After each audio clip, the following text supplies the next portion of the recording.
அவ்வளோதான், இனிமேல் முட்டை முடிச்சு கட்டிட்டுலாம் போக வேண்டியது தான்.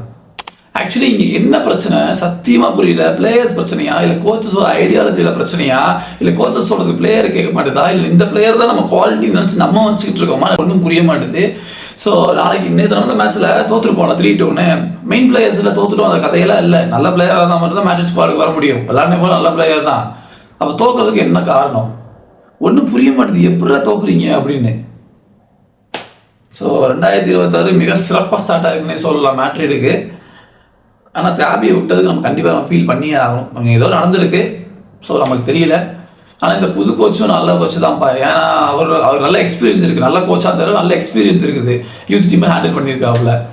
ஆனால் எனக்கு இவர்கிட்ட பிடிக்காதது என்னென்னா, உள்ளே வரப்போ பிளேயர்ஸை தூக்கி தலைமையில் வச்சுட்டு தான் வந்தார். ஈகோவை பற்றி ஒரு கொஸ்டின்லாம் வர்றப்போ அவங்களாம் வந்து வேர்ல்டு பெஸ்ட் பிளேயர்ஸ் இந்த மாதிரி, அதாவது பிளேயர்ஸை அப்ரிஷியேட் பண்ணலாம், ஆனால் பிளேயர்ஸ் மட்டும்தான் தலைமையில் தூக்கி வச்சுருக்கக்கூடாது அப்படின்றப்போ அங்கே அவருக்கு ரெஸ்பெக்ட் இருக்காது, அது நல்லா இருக்காது.